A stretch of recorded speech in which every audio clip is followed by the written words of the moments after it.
Bonjour, je suis Karine Chevreul, je suis professeure de santé publique spécialisée en économie de la santé et je participe à la direction d'une équipe INSERM qui s'intéresse tout particulièrement aux populations vulnérables et aux patients porteurs de pathologies mentales.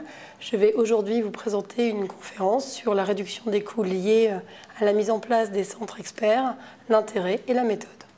Alors, je suis désolée, j'ai pas beaucoup de voix, mais j'imagine que le micro va à peu près compenser cette perte de voix que j'ai. J'aurai peut-être quelques arrêts à faire, quelques arrêts mouchoirs, mais je vais essayer d'être compréhensible sur toute la longueur du topo. Donc aujourd'hui, je suis venue vous parler de la réduction des coûts liés à la mise en place des centres experts, d'intérêt de regarder ces coûts et des méthodes qui peuvent être mobilisées. Alors là, je vais vous donner le plan de mon intervention. Donc en premier, on va juste regarder de quel coût nous allons parler. Qu'est-ce que ça veut dire la réduction des coûts? Qu'est-ce que ça veut dire les coûts en santé mentale? Est-ce qu'on regarde? Et ensuite, on va juste rappeler, parce que je suis sûre que vous le savez tous, quels sont les objectifs des centres experts. Et dans le cadre des objectifs, quel est l'intérêt de mesurer les coûts? Est-ce qu'on pourrait en tirer? Et ensuite, on va juste se questionner sur la réduction des coûts. C'est-à-dire comment, pourquoi. On va regarder les méthodes qui peuvent être mobilisées pour éventuellement mettre en exergue cette réduction des coûts. Et puis regarder quelles sont les perspectives de développement qu'on peut espérer pour arriver à nos objectifs. Alors, de quel coût parlons-nous? Je suis quasiment certaine que beaucoup d'entre vous ont déjà vu ce schéma. Si ce n'est pas le cas, eh bien c'est l'occasion. C'est un des premiers travaux qu'on avait fait avec la... C'est le premier travail qui m'a amené à travailler sur la santé mentale, parce que je n'avais jamais fait ça avant.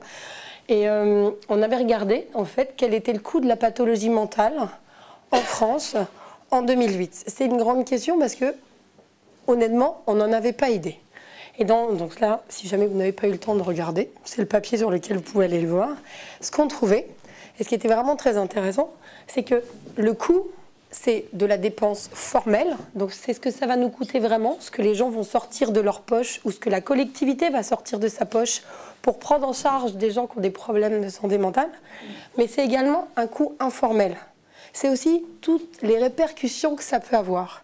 Ces répercussions, ça peut être sur la famille, sur l'entourage, c'est les soins informels, sur ce que ça coûte aux gens d'avoir un proche qui est malade, sur la perte de productivité, c'est-à-dire sur la perte d'autonomie, le fait que ces gens ne participent pas à la production collective, et puis sur la perte de qualité de vie, parce que les économistes arrivent à mettre un prix sur la qualité de vie, sur le fait que on vive, d'accord, mais moins bien que si on n'avait pas de pathologie mentale. Donc ça, c'était les différents types de coûts que vous pouvez regarder dans les coûts informels. Et dans la dépense formelle, on regarde forcément ce à quoi on pense tous, c'est-à-dire le coût de la prise en charge sanitaire, des soins qui sont ceux que vous dispensez pour la plupart ici, parce que vous êtes tous dans le système sanitaire, mais également de la prise en charge médico-sociale, parce que des fois, quand on a une perte d'autonomie, on est accompagné par le secteur médico-social, que ce soit parce qu'on a besoin d'un hébergement ou parce qu'on a besoin de structures de réhabilitation. Et enfin, parce que des fois, on ne peut pas travailler et parce que la collectivité ne veut pas laisser les gens en bord de la route, on leur donne des allocations en substitut du revenu du travail. Donc ça, ce sont des dépenses formelles. Ce qu'on avait vu aussi à ce moment-là, ou ce qu'on avait mis en exergue à ce moment-là, c'est que regarder les dépenses formelles, c'est super important, mais c'est un peu la face visible de l'iceberg, puisque de façon générale, les dépenses, le coût informel était 4 fois supérieur à ces dépenses formelles. Donc prendre les deux en compte est extrêmement important pour avoir une idée de ce que sont les répercussions économiques, le fardeau économique de la perturbation de la santé mentale, si on peut dire. Alors ça, on l'avait fait de façon générale, toute la santé mentale, pour tout un pays. Si on regarde pour une pathologie en particulier, on peut considérer exactement la même chose. Donc toujours ces dépenses formelles, prise en charge sanitaire, médico-sociale et compensation de l'incapacité à travailler, et les coûts informels, la prise en charge informelle, la perte de productivité et la perte de qualité de vie. Alors, prise en charge sanitaire, si jamais on doit regarder s'il y a éventuellement une réduction des coûts qui sont liés au centre expert, prise en charge sanitaire, c'est extrêmement vaste. Il y a plusieurs items à l'intérieur. Il y a les consultations, celles que les professionnels vont être amenés à donner, qui vont être les consultations spécialisées de psychiatres, éventuellement de psychologues ou d'autres personnes qui vont intervenir auprès de ces personnes. Et puis, des consultations qui ne sont pas des consultations de psychiatrie, mais qui peuvent être des consultations à côté d'autres médecins, des médecins généralistes, donc des consultations non spécialisées, qui sont mobilisés pour suivre ce type de patients. Après, il y a les médicaments qui restent un traitement extrêmement utilisé. Et puis, la prise en charge hospitalière, que ce soit de la prise en charge spécialisée psychiatrique ou de la prise en charge plus générique, le MCO, les soins de suite et de réadaptation.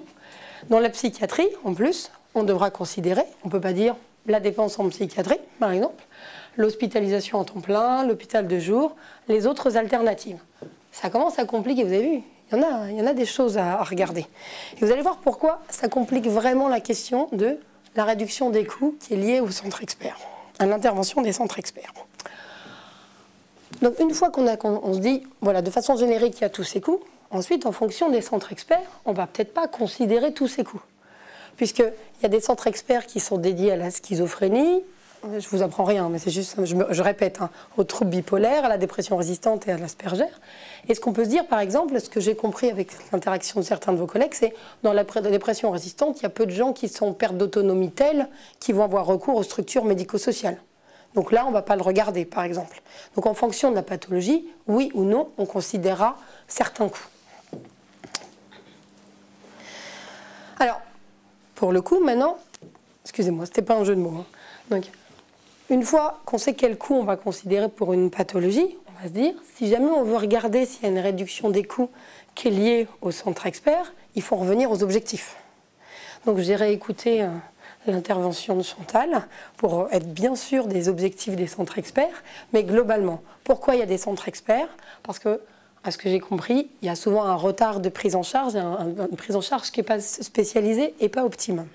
Donc, l'objectif, c'est d'avoir une prise en charge qui soit plus précoce, avec un meilleur accès aux soins spécialisés, donc plus rapidement accès aux soins de psychiatrie, qui soit mieux organisé, avec une amélioration du parcours de soins du patient, qui soit plus adapté aux particularités du patient, c'est un peu le concept de médecine plus personnalisée. Je suis sûre qu'il y a d'autres objectifs, mais globalement, tout ça, c'est pour arriver à un meilleur résultat de santé.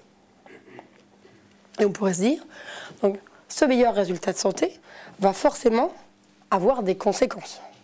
Des conséquences et des répercussions sur le parcours de prise en charge, et donc le parcours de prise en charge, le coût de la prise en charge sanitaire, sur l'autonomie. Donc, quand on améliore l'autonomie, normalement, le coût de la prise en charge médico-sociale, la capacité à travailler, donc des répercussions sur la perte de productivité et éventuellement les allocations qu'on donne aux gens quand ils ne peuvent pas travailler, et puis la qualité de vie.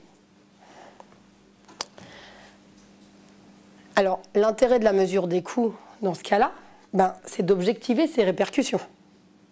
De dire, voilà, normalement les centres experts ont des conséquences positives sur la santé des gens, qui vont avoir des conséquences sur leur recours formel à tous ces systèmes, qu'ils soient médico-social ou aide sociale ou prise en charge sanitaire. Donc on devrait pouvoir le mesurer. D'accord, mais pourquoi on veut le mesurer? Et ça, c'est extrêmement important. Pourquoi faire? Pourquoi on voudrait mesurer la répercussion sur les coûts de la mise en place des centres experts? Globalement, si jamais Marion est venue nous dire il faut mesurer la répercussion, il faut faire des études économiques sur les centres experts, parce qu'on n'y aurait pas pensé tout seul, c'est toujours Marion qui nous dit il faut faire ça. Et donc, pourquoi? Parce que quelque part, vous avez installé les centres experts, vous avez participé aux centres experts, mais il va falloir les financer. C'est toujours un peu le nerf de la guerre. Excusez-moi de revenir à des histoires d'argent, mais c'est quand même un tout petit peu le nerf de la guerre. On veut aller voir les décideurs publics en leur disant « faut nous soutenir ». Ce qu'on fait, c'est super bien. On a en plus des répercussions financières qui sont intéressantes. Il faut absolument montrer que nous, on est bons. Donc pour qui? Pour les décideurs publics. Là, surtout. Ça peut être aussi pour d'autres de vos collègues. Parce que, par exemple, pour les centres de schizophrénie, il y en a 10. Si jamais ça pouvait faire boule de neige et qu'il y en ait encore plus, tout le monde serait content, n'est-ce pas? Que tous les patients puissent y avoir accès. Parce qu'aujourd'hui, on a quand même une petite rupture d'équité avec les centres experts, c'est que tout le monde ne peut pas y avoir accès.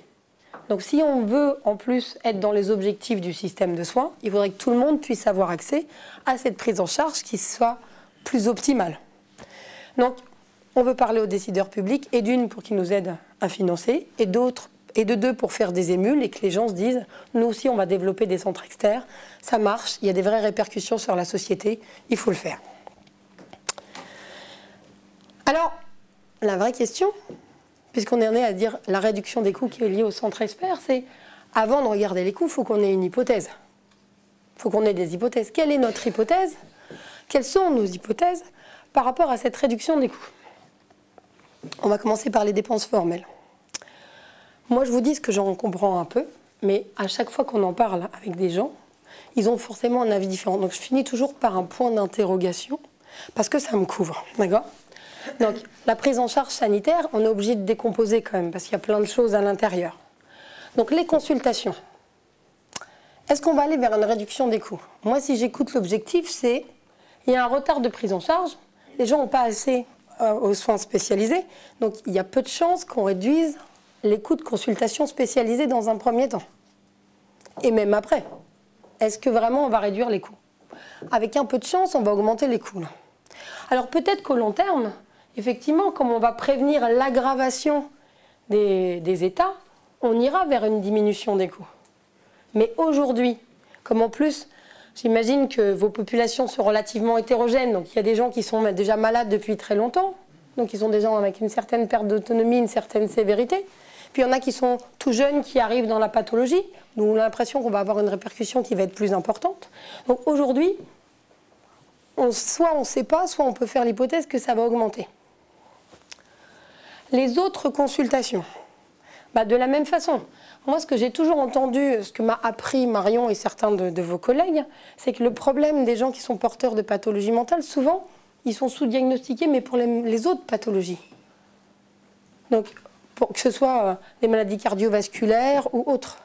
Donc, pour le coup, dans les centres experts, on leur fait un vrai checking, on les bichonne, on se dit, ceux-là, ils vont bien pris en charge, on va les envoyer vers le spécialiste. Honnêtement, j'ai mis un point d'interrogation pour me couvrir, mais si ça marche, il n'y a pas de raison que ça diminue. On va augmenter la dépense, là aussi, parce qu'on va bien s'en occuper. Et vous allez voir, ce n'est pas un souci d'augmenter la dépense. Hein. Les médicaments, pareil. Ça peut être l'un ou l'autre. C'est-à-dire que si les gens n'étaient pas pris en charge, ça peut augmenter un petit peu. Si on ne va pas vers les molécules innovantes, parce qu'en général, l'avantage de la psychiatrie, à part, si j'ai bien compris, hein, à part quelques molécules innovantes, c'est pas cher. Il n'y a pas beaucoup d'innovation. Donc, avec un peu de chance, ça va être soit pareil, soit effectivement, on va avoir recours à des molécules un peu plus innovantes, pas changer grand-chose. Donc, pour le coup, il n'y a pas de raison que ça fasse baisser les coûts. Vous voyez ce que je veux dire? La prise en charge. Alors maintenant, on va regarder la prise en charge hospitalière. Dans la prise en charge hospitalière, ça peut être un peu différent. Parce que s'ils sont pris en charge de façon optimale, moi, ce que j'ai compris, parce que je ne suis pas du tout, vous avez remarqué, hein, pas du tout psychiatre, et que ce n'est pas toujours très facile à comprendre pour ceux qui sont de l'extérieur, ce que j'ai compris, c'est qu'on va augmenter l'accès à l'hôpital de jour et aux autres alternatives pour effectivement bien en prendre soin. Et que des fois, quand on est en échec, quand ils ne sont pas bien, quand on est moins bien, on arrive à les hospitaliser à temps plein, plus les hospitaliser à temps plein. Donc on peut se dire qu'avec un peu de chance, les alternatives au temps plein, ça va augmenter. Que l'hospitalisation à temps plein, ça pourrait baisser parce qu'il serait moins sévère, mais souvent, quand on en arrive là, parce qu'on utilise ça dans d'autres projets, hein, le psychiatre dit « oui, mais alors des fois, on les hospitalise à temps plein aussi pour leur faire ça, ça, ça et ça », on se dit « bon, bah alors c'était pas une bonne idée, c'est pas là que ça va baisser ». Non, donc ça va peut-être baisser ou ça va peut-être pas baisser. Ensuite, la prise en charge hospitalière, là par contre, pour les soins curatifs, les autres pathologies, on peut espérer qu'au début, ça augmente, mais pour les complications, ça pourrait diminuer puisque vous les prenez mieux en charge pour le cardiovasculaire et tout ça. Enfin, en tout cas, vous vous arrangez pour qu'ils soient mieux pris en charge. Donc, globalement, pour la prise en charge sanitaire, réduction des soins, réduction des coûts liés au centre expert, moi, j'ai mis un point d'interrogation parce que je pense, après ce que je vous ai dit, mais on aura l'occasion de discuter, ça m'intéresse beaucoup d'avoir votre retour, mais avec un peu de chance, au début, ça va augmenter. Et puis après, comme on est dans le long cours, hein, peut-être qu'effectivement, au long cours, sur la prise en charge des patients que vous aurez pris en charge, ça va diminuer parce qu'ils sont mieux pris en charge. Donc contrairement à d'autres, ils ne vont pas devenir de plus en plus sévères, ayant de plus en plus de recours aux soins de façon non organisée, et ça pourrait diminuer. Mais l'effet risque d'être à très long terme. Et vous vous souvenez pour qui on fait l'étude, ce genre de choses? Pour les décideurs publics. Et vous savez comme moi que le décideur public, il faut que l'effet ne soit quand même pas à trop long terme. Sur les coûts en tout cas. Parce que sinon ils auront changé, puis on n'est pas sûr. Et avec long terme va incertitude. Et on est tous pareils, c'est un tien vaut mieux que deux tu l'auras. C'est-à-dire que globalement si l'effet était maintenant, ils sont prêts à investir. L'effet est dans très longtemps, on va voir. D'accord? Donc prise en charge sanitaire, on a vraiment des gros doutes. Prise en charge médico-sociale, avec un peu de chance quand même, il y a une vraie diminution de la perte d'autonomie, peut-être à plus court terme ou à moyen terme, mais on peut faire l'hypothèse que, effectivement, quand il y a, pour les pathologies où il y a recours au médico-social, ça devrait baisser. La compensation de l'incapacité à travailler de la même façon. On peut faire l'hypothèse que, par exemple, dans le cadre de la dépression résistante ou de la schizophrénie ou des troubles bipolaires, étant donné qu'on s'en occupe maintenant, on peut les remettre dans une situation de retour au travail plus rapide ou en tout cas de moins d'absence au travail. Donc on peut faire une hypothèse relativement valide que, ça peut toujours se discuter, hein, mais que ça va baisser. Alors pour les coûts informels, de la même façon, on va se poser moins de questions sur l'hypothèse qu'on va faire. Parce qu'on se dit, s'ils vont mieux, on va alléger, si on les prend mieux en charge, on va alléger les familles et l'entourage. Donc le coût sur l'entourage devrait baisser. Pour la perte de productivité, c'est pareil que pour les compensations, donc ça devrait baisser. Et pour la perte de qualité de vie, pareil. On espère que, effectivement, à partir du moment où un patient va mieux, il a plus accès au bien-être, donc pour le coup, il y a une moindre perte de qualité de vie. Donc là, on n'a pas trop de doutes. Par contre, vous vous souvenez, mais moi, mon hypothèse, c'est qu'on fait ça pour parler aux décideurs publics, quoi. À quel décideur public on veut parler quand on dit qu'on va étudier la réduction des coûts? À quel décideur public on veut parler quand on demande de l'argent pour investir dans les centres d'experts? Le plus souvent, c'est quand même vers l'administration de la santé, n'est-ce pas? Que ce soit au niveau local ou au niveau national. Et donc vous allez leur dire, notre hypothèse c'est, sur les coûts, ça risque d'augmenter, mais peut-être que dans l'encours, ça va baisser, on ne sait pas trop, mais ça va diminuer les coûts de la perte de productivité. Ils vont vous dire, c'est super. C'est vraiment super.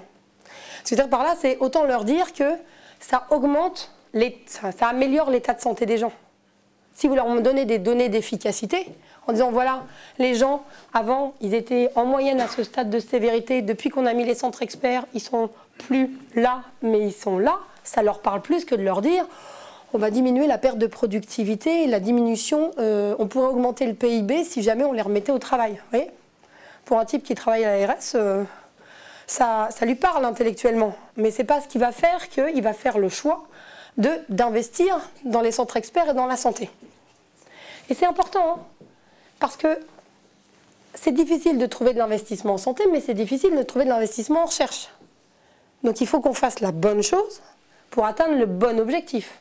L'objectif, c'est de montrer que les centres experts, ça sert à quelque chose et qu'en plus, on a intérêt à investir.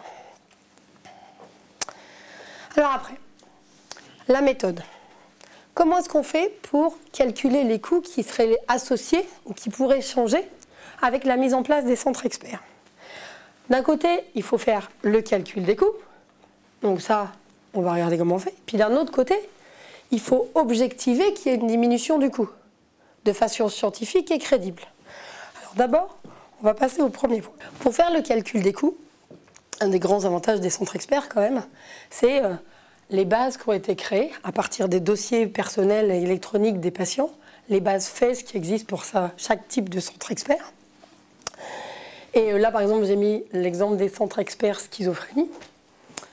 J'ai pris la diapositive de Charles Lédy qui les a très tellement bien faites que j'ai repris les mêmes. Donc, il y a 10 centres, un dossier patient électronique pour chacun des patients inclus. Aujourd'hui, à l'extraction qui avait eu lieu au début 2015, il y avait 366 patients qui étaient inclus. Donc c'est bien hein, pour une étude économique, 366 patients. On est super content. Hein. Avec des variables cliniques, des variables économiques qui pourraient nous permettre de calculer le coût. Si on regarde, puisque en plus, il y a un recueil de données qui est plutôt bien fait. C'est-à-dire que quelque part, à la première consultation dans les centres experts, on va regarder ce qui s'est passé dans les 12 mois avant. Et puis normalement, il est prévu de les revoir 12 mois après. Et on peut regarder ce qui s'est passé après. Donc on pourrait se dire, si jamais on doit parler de réduction des coûts, on a des données avant qu'ils viennent, après qu'ils viennent. Donc au moins, on a des données pour calculer des coûts. Si on regarde, alors là, c'est toujours l'exemple de la base schizophrénie, puisque c'est celle sur laquelle Charles a travaillé avec nous. Sur les taux de remplissage, TR, ça veut dire taux de remplissage. D'accord? Donc on a regardé comment c'était renseigné et si c'était bien renseigné. Honnêtement, pour tout ce qui est la prise en charge sanitaire, c'est vraiment très bien renseigné. Si on regarde variable par variable, c'est vraiment très bien renseigné. Pour la prise en charge médico-sociale, exactement de la même façon. Et pour la perte de productivité, pareil. 93% qui ont un renseignement sur leurs arrêts de travail, c'est plutôt bien. Comme c'est toutes les variables dont on a besoin, on se dit, globalement, c'est une façon de travailler qui est hyper intelligente, qui permet de recueillir le maximum de données, de permettre de faire des études, à moindre coût, entre guillemets, parce que c'est les gens qui participent qui les remplissent, au moindre coût, parce qu'en fait, on peut les utiliser. D'accord ? Après, quand on regarde, il y a un tout petit peu plus de la moitié des patients pour lesquels toutes les variables sont disponibles. C'est-à-dire qu'on n'a pas forcément toutes les cases de rempli. Ce n'est pas du tout un appel pour que vous les remplissiez mieux. Hein. C'est juste pour dire, c'est absolument normal. Des fois, on ne sait pas si c'est parce que c'est pas intéressant ou si c'est parce que la réponse est non, que ce n'est pas rempli. Il y en a pour lesquels on peut le faire. Et puis, globalement, ça arrive super souvent et on peut sélectionner des populations. Je veux dire, le taux de remplissage, ça peut être un frein à faire une très belle étude, par exemple si on avait besoin de tout, mais peut-être qu'on n'a pas besoin de regarder tout en même temps, puisqu'on a vu prise en charge sanitaire, on ne veut pas prouver. Si on voulait prouver que perte de productivité, on a la majorité des informations et on peut faire une très jolie étude, donc ce n'est pas un souci. Et puis on a l'habitude aussi, quand il y a des informations qu'on n'a pas, de faire des modèles d'imputation, où on remplace les informations qui manquent en faisant des modèles d'imputation. Donc, de ce côté-là, on a les informations qu'il faut, qui sont bien rangées, qui sont disponibles. Après, si on a calculé les coûts, maintenant, il va falloir pouvoir les objectiver, ces répercussions. Ce qu'on veut dire, c'est que l'amélioration d'état de santé a des répercussions sur ces différentes catégories de coûts que je vous ai montrées. Et pour pouvoir l'objectiver, pour pouvoir dire de façon sûre, vous voyez, j'ai fait un truc qui est scientifique, c'est vrai, il faut avoir un schéma d'études qui soit adapté. Vous savez tous que le schéma d'études de rêve, pour une étude dans l'évaluation économique comme les autres, c'est quasiment les randomized control trials, c'est-à-dire les essais randomisés avec un bras contrôle, tout ça. Là, pour le coup, on est dans une étude en vie réelle. Donc, on n'est pas dans la randomisation des patients et tout ça. On a l'habitude, parce que pour les interventions qui existent, on n'est pas là-dedans. Par contre, c'est très difficile sans avoir de bras contrôle quand même en disant, vous voyez, dans les centres experts, il y a une réduction des coûts, ou il y a une modification des coûts quand on peut en avoir une idée, parce que justement, on ne sait pas ce qui arrive aux gens qui ne sont pas dans les centres experts. Donc ce qu'on fait, dans ces cas-là, on peut faire du avant-après. Et vous avez vu qu'avec les données qu'on a, on a 12 mois avant, 12 mois après. Sauf que le avant-après, sans avoir de population pour se comparer, c'est vraiment ce qu'on a de moins bon comme design d'études. On ne peut rien prouver. Pourquoi ? Parce que exactement sur la même période, peut-être qu'il y a eu d'autres changements dans le système. Ça peut être la pression atmosphérique, hein. On ne sait pas. Donc, je veux dire, il y a d'autres changements qui font que si ça se trouve, les gens vont mieux. Il y a d'autres changements qui font que les gens peuvent avoir mieux accès aux soins. Parce qu'il y a d'autres politiques qui sont mises en place pour essayer d'améliorer la coordination, médecine générale, médecine spécialisée. Ça peut avoir une répercussion à l'endroit où vous êtes. Il peut y avoir une politique de la ville qui peut avoir une répercussion qui améliore le parcours de soins des patients. Donc pour le coup, le avant-après sans avoir rien avec qui comparer, c'est pas très performant et on a du mal à convaincre les gens. Alors on peut faire avant, après, ici, ailleurs. C'est-à-dire ici, avant, après, puis on trouve des patients qui sont ailleurs, qui n'ont pas été dans un environnement où il y a les centres experts, pour lesquels on a des données 12 mois avant, 12 mois à peu près sur la même période, et puis on compare l'évolution de leur coût. Ça se fait. Sauf que, pour le coup, excusez-moi, c'est toujours pas un jeu de mots, mais c'est un tic de verbal. Donc, pour le coup, j'y vais. Dans notre cas, le ailleurs, on ne sait pas comment le trouver. Parce qu'en fait, vous avez la possibilité de caractériser tellement bien vos populations que pour trouver un ailleurs en même temps, comme ça n'a pas été décidé au moment où les centres experts ont été mis en place, on n'a pas fait de ailleurs ou en même temps on le fait, eh ben, c'est très très très difficile à faire. Alors ce qu'on peut faire aussi, mais ça il faut le décider au moment où on met en place l'intervention, c'est ce qu'on appelle des step wedge. Et ça c'est vachement bien, parce qu'on n'a pas besoin d'ailleurs, on fait du avant-après, et c'est les propres centres qui sont leur contrôle. Ça aurait pu être fait, et dans le coup il y a plein d'interventions maintenant pour lesquelles on le fait.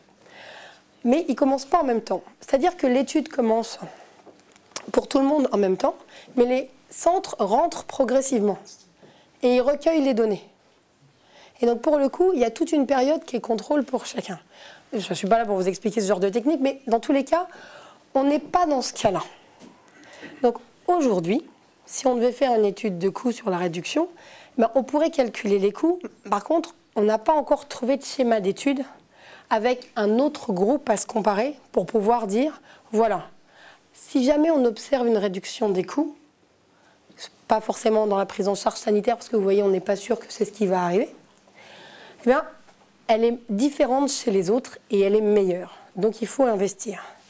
Donc, si on revient à notre objectif, est-ce que vraiment on a intérêt d'étudier la réduction des coûts pour essayer de convaincre? Pour essayer de convaincre que les centres experts, il faut les maintenir, il faut les développer, ça a une répercussion sur la santé, il faut investir.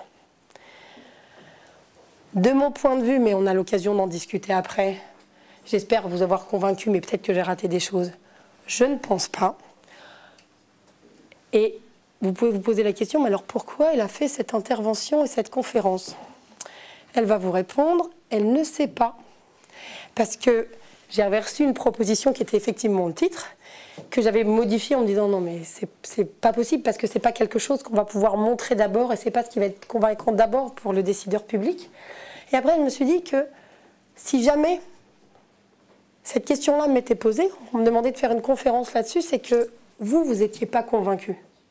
Vous n'étiez pas convaincu que c'était pas la bonne étude. Et que pour le coup, c'était peut-être intéressant que je vous explique pourquoi, à mon avis, ce n'est pas la bonne étude. Mais on a l'occasion d'en discuter, à moins qu'on trouve le bras contrôle et tout ça. Mais que je vous dise aussi qu'il y a des perspectives. Il y a plein de trucs super bien à faire.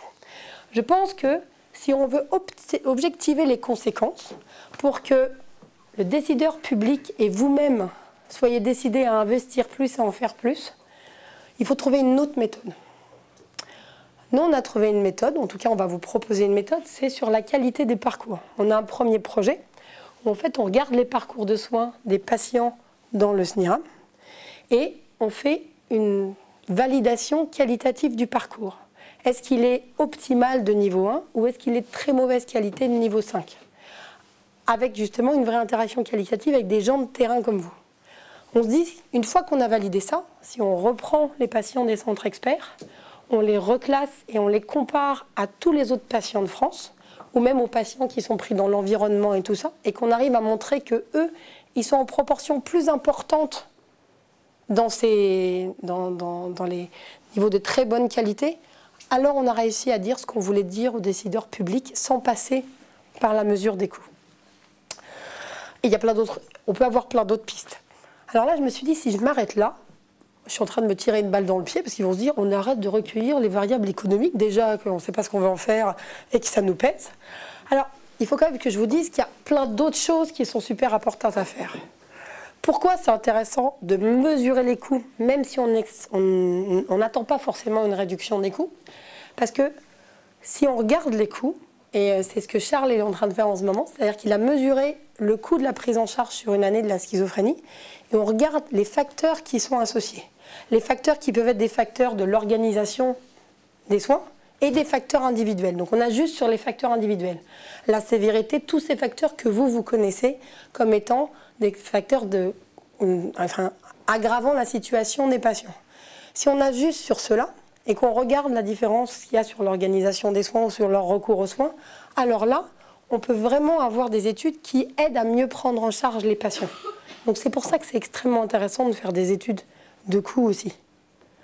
Parce que sinon, c'est très très difficile à faire ce genre d'études parce que comment est-ce qu'on sait que l'intensité de la prise en charge du patient A, elle est plus faible ou plus importante que le patient B quand on va additionner des torsions et des serviettes? Parce qu'il y en a qui ont plus de consultations, moins d'hospitalisation de jour. Donc c'est une façon de synthétiser l'intensité de la prise en charge.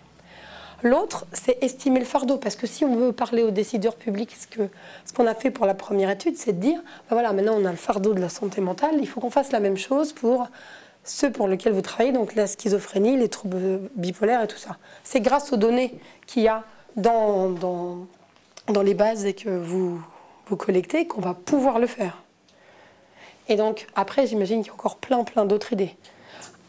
L'idéal, c'est aussi de pouvoir faire des études d'évaluation médico-économique. Mais là, il va falloir qu'on résolve aussi le problème, puisque vous avez eu, j'imagine, une conférence sur l'évaluation médico-économique, d'avoir le groupe contrôle. En attendant, même sans groupe contrôle, on peut produire plein de données qui sont nécessaires à l'avancement et nécessaires à la persuasion de la communauté du fait que la santé mentale et chacune des pathologies est importante et que les centres experts ont un réel rôle. Je vous remercie de votre attention.